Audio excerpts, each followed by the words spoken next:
এই যে বাচ্চা ছেলে পেলে, এই যে সার্জেস তুমি, এই যে হাসনাত, এই যে হান্নান মাসুদ, এই কত টাকা খেয়েছো তোমরা?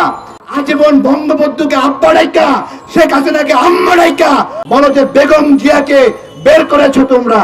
সামনে পোস্টার বয় হিসেবে ইউনূস স্যারকে রেখেছে, আর পিছনে ক্ষমতা চালাচ্ছে সেনাবাহিনী, ক্ষমতা চালাচ্ছে ওয়াকার, ক্ষমতা চালাচ্ছে চুপ্প। আমি আজকে বৈষম্য বিরোধীদের কাছে জবাব চাচ্ছি। এই যে শোনো, এই যে বাচ্চা ছেলে পেলে, এই যে বাচ্চা ছেলে পেলে, তোমরা শোনো, আমরা চুপ্পুর পদত্যাগের দাবিতে যখন গণ অধিকার পরিষদে ছিলাম, আমরা বিক্ষোভ করেছিলাম, চুপ্পুর বাসভবন ঘেরাও করেছিলাম। এই যে সার্জেস তুমি, এই যে হাসনাত, এই যে হান্নান মাসুদ, তোমরা গিয়ে চুপ্পুর বাসভবনের সামনে আমরা যে বিদ্রোহ করেছিলাম, বিক্ষোভ করেছিলাম, ঘেরাও করেছিলাম, তোমরা গিয়ে ওই প্রোগ্রাম নষ্ট করেছিল। এই ছেলে, এই বেদব ছেলে, কত টাকা খেয়ে চুপ্পুর কাছ থেকে তোমরা ওই প্রোগ্রাম নষ্ট করেছিলে, তোমাদেরকে জবাব দিতে হবে।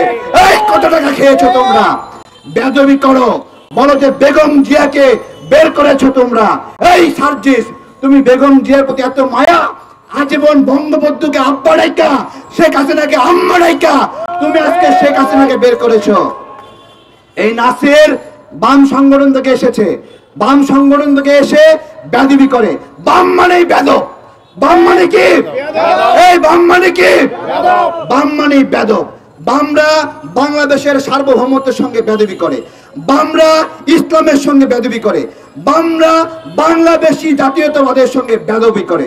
এই বৈষম্য বিরোধী এই নাগরিক কমিউনিটিতে এই বামরা ঢুইকা আজকে আমাদের গণ অভ্যুত্থানের যে স্পিরিট, সেই স্পিরিট ভুলণ্ডিত করে বেদবি করে যে বেগম জিয়াকে তারা মুক্ত করেছে।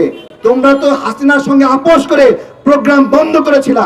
বেগম জিয়ার সৈনিকরা, তারেক রহমানের সৈনিকরা, জামাতের সৈনিকরা, শিবিরের সৈনিকরা, গণ অধিকারের সৈনিকরা, ইসলামের আন্দোলনের খেলাফতের সৈনিকরা, তারা সবাই মিলে বিদ্রোহ করেছে যে তোমাদের শেখ হাসিনার সঙ্গে আপোষ আমরা মানি না, প্রোগ্রাম চলবে। এইটাই ছিল জুলাই স্পিরিট।